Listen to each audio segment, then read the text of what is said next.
problem in ordinary discourse, something that has negative circumstances, negative impact if we don't solve it. If it's going to the NIH, it's a negative health problem. The objective of your research must be to address this problem, thereby improving public health. Why are we talking about improving public health? The mission of the NIH is to improve the health of people living in the United States. And there is more of an impact on public health at the NIH than there has been previously. So we're always going to talk about public health. If you're in basic science research, that same rule applies. Even if you're working in the lab, doesn't matter. If it's going to the NIH, there's only one mission to the NIH, to improve public health, the health of people living in the United States. So we're going to talk discreetly, specifically, overtly, how my research will improve the health of people living in the United States. And I wanted to give you an example. I'll give you examples throughout, which I'm not going to read, but I am going to read this one, because I want you to make sure you're with me and have your heads around this idea of how we pose a research problem. Because some of you have certainly shared with me your ideas about research problems, which we'll look at this afternoon. Let's look at this one. And I should say, by the way, I make up research problems. For all my examples from here on out, they are made up. So scientifically, there are probably going to be mistakes. I'm a layperson, but I make up my examples to show certain points. So bear with me if I've made mistakes. So, HIV/AIDS. Stigma associated with HIV/AIDS has long been an obstacle to screening, particularly among certain ethnic groups whose cultural beliefs preclude discussion of sexually transmitted diseases. This stigma is compounded among recent immigrants, particularly Latinos, by widespread fear that current anti-immigration sentiment will result in deportation if they test positive for HIV. And again, I took this example. I was reading an article in the Washington Post about this problem. The public health challenge. Why do I have those words? It's going to the NIH. They're interested in public health. The public health challenge is how to facilitate screening for HIV among immigrant communities, among whom Latinos are at particularly high risk. To increase HIV screening of Latino immigrants, this is what we propose: to develop, provide to churches, and evaluate the impact of culturally relevant Spanish language brochures that identify screening sites as well as immigrants' rights to receive treatment for HIV. So when we look at this, there are a whole lot of different ways to envision a research problem. But here I'm envisioning a research problem, something that has a negative health impact, something that if we address it will improve the health of people in the United States. So it's going with the mission of the NIH. Notice how focused it is. Here's my problem. Here's how I propose to address it. I did not say in this, well, a research problem is that different cultural groups have different beliefs about certain diseases, particularly sexually transmitted diseases.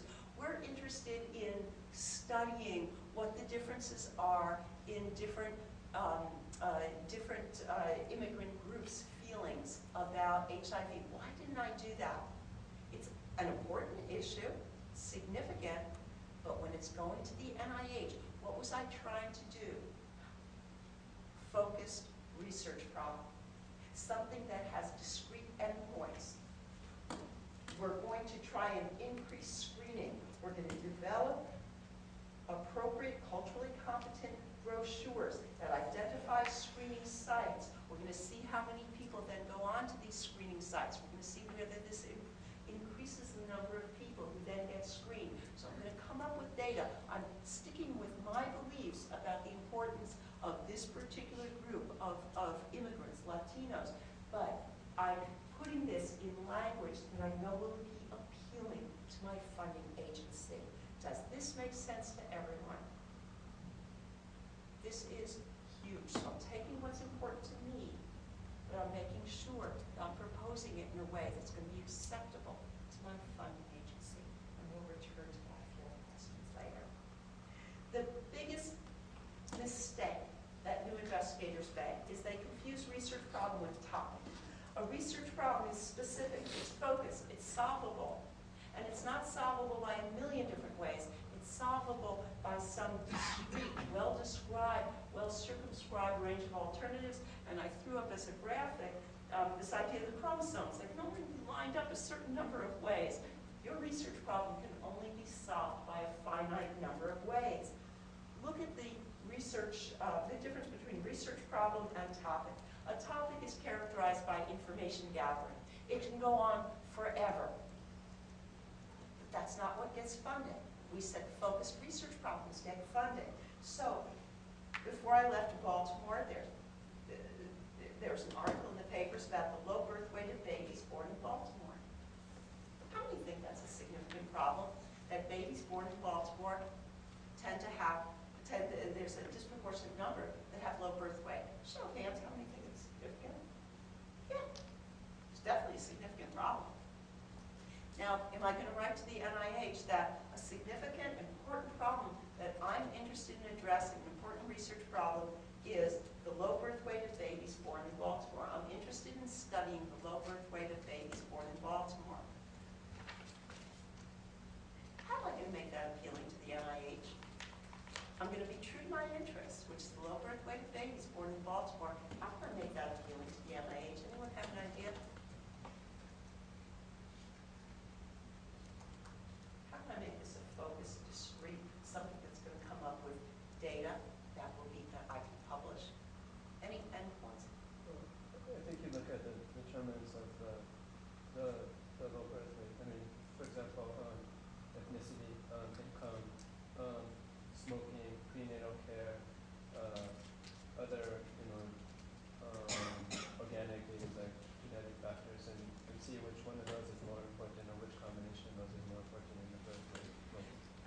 All of those are great ideas. Any one of those could be very powerful. We're going to look at very specified determinants, socioeconomic, racial, cultural, whatever it may be, to see smoking. Are there relationships between these categories and the low birth weight of babies who were born in Baltimore? So discrete, identifiable categories.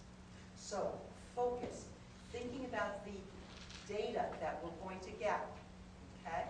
And again, I know I'm hammering this point, but this is crucial, particularly when I was reading some of the summaries that some of you are interested in.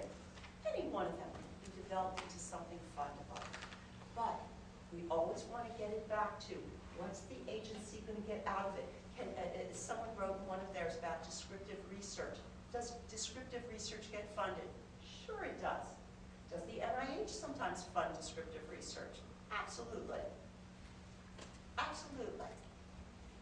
But there has to be a reason why, a rationale for why it's descriptive. And we'll look at that tomorrow when we look at research design and methods. And there has to be something that's publishable coming out of it. It can't be so descriptive that we don't know what type of information we're going to get out of funding. So that's the point I'm trying to make with this. Again, the most common criticism of new investigators grants, and I would say this is the top 10 criticisms that we see rolling to one. We see it really 9 out of 10 junior investigators. The first grant they write comes back with the words, the research you're proposing is overly ambitious. And we think, overly ambitious? Being ambitious is a good thing. I mean, everybody in this room is ambitious, or you wouldn't be here by definition. You're all ambitious. And you think, overly ambitious? What's wrong with that? Again, the NIH, we said they have code words. When they say overly ambitious, that is code for you proposed to do too much, and they didn't believe you could do it. Focus, focus, focus, research. That's what gets funded. And again, this is a type of writing we see that I want you to avoid. This is a very typical example of a first-time investigator. Colon cancer. It's one of the most common causes of cancer death worldwide. An elucidation of the genetic changes associated with colon cancer is a first step toward understanding and the eventual cure of this dreaded disease. The proposed study intends to systematically analyze the genes expressed in colon cancer using our newly developed technique, XYZ, a technique that was actually developed in our laboratory that we can use to elucidate molecular changes associated with colon cancer and to identify the genetic factors involved in the development of this disease. And we think, oh gosh, it's about colon cancer, the genetics of this very, very difficult disease.